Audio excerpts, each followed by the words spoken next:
supernatural. You belong to me. I belong to you. Yeah. That's what you hear in a Stephen King movie called Misery.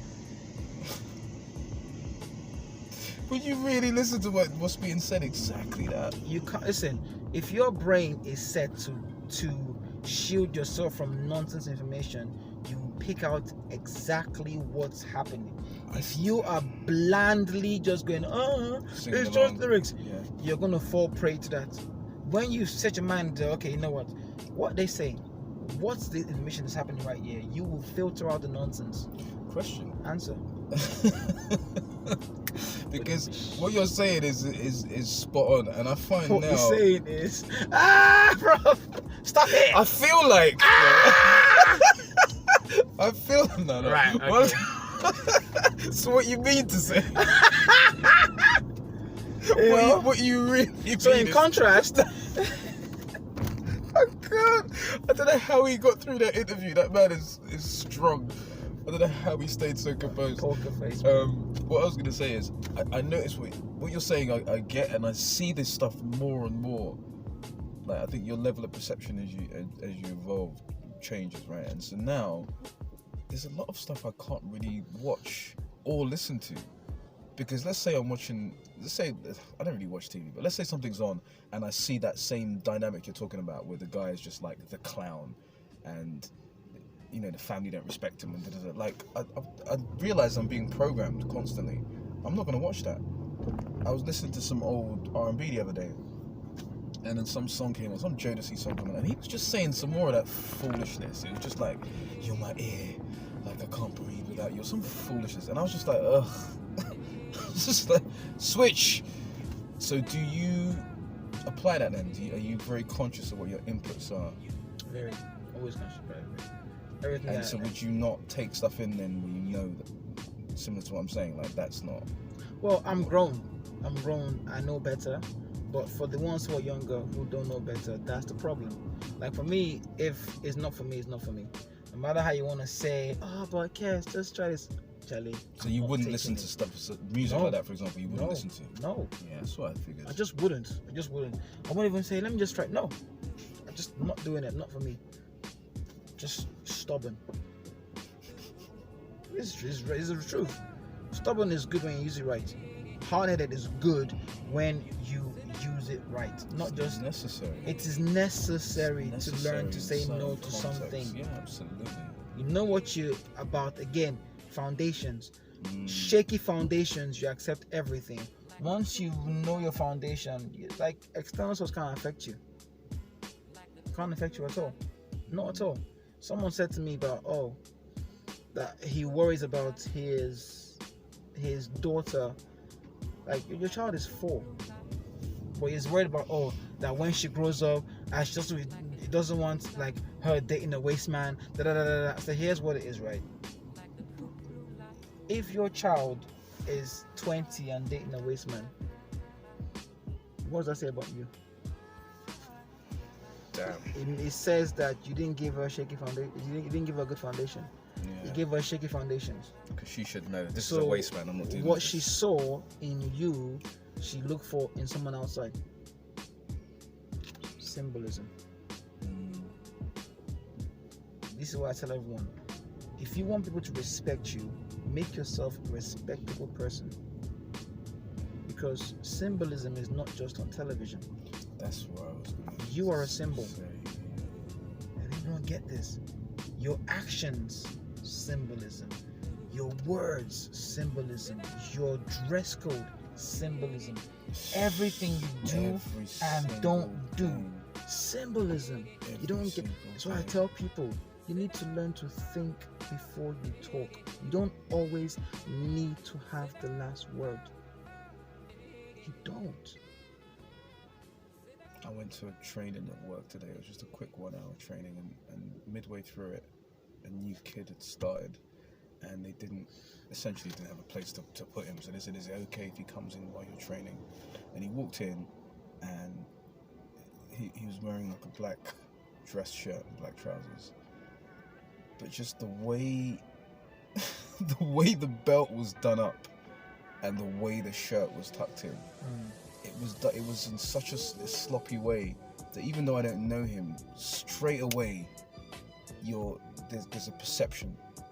There's a perception about your attention to detail, about your professionalism, about your pride in how you do things.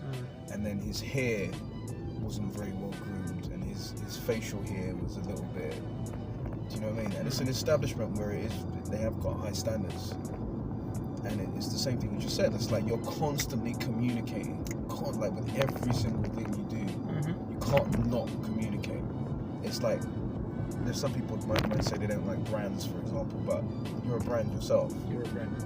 You are a brand. And everything you do is part of your brand, and it's like you don't get a choice in that matter. Especially when people start to look up to you.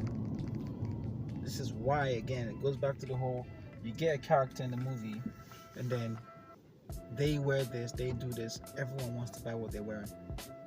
Everyone wants to dress like them, they buy what they're wearing, do what they're doing. It's symbolism. It's all symbolism.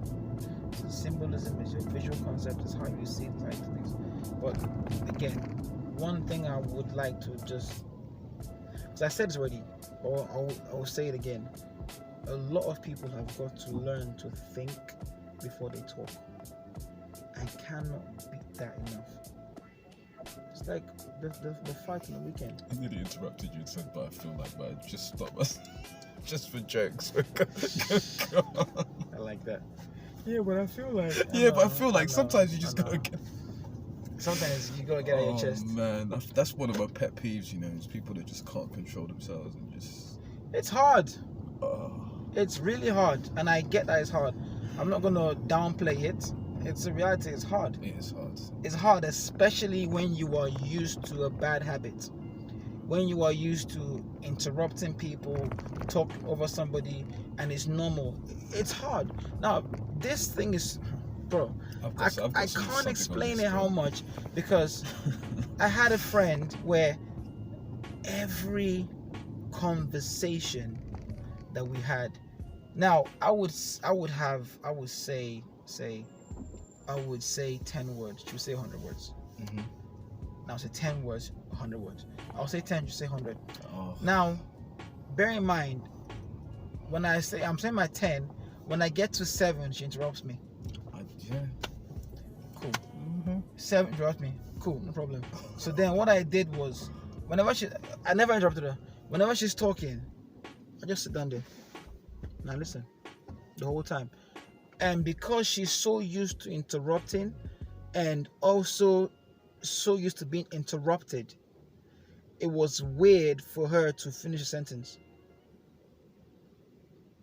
It was so weird for her to actually finish a sentence, which is like looking at me, and it does not compute that I'm not interrupting. No, finish, I'm listening. Boom. And then I go, okay, here's what it is, right? When I'm talking, please let me finish, because I let you finish the whole time. When I'm talking, you have to hear the whole thing, and then boom. So she had to learn a new way of communication. And the reason why every time she was used to interrupting and being interrupted was because of how she felt like. It was all, I feel like. And every time you start with I feel like, that's your emotion, that's how you feel. And no matter what I say, I should not and I cannot tell you how you feel. Because you feel like the sky is green, that's how you feel.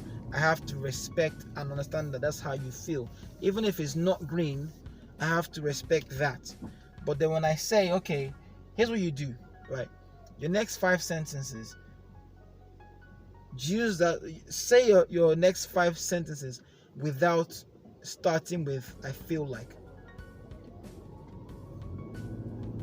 There's now accountability for what you say. Yeah, because now you have to say I. Because now you have to say believe. I believe. This is what it is. It's not I feel like anymore.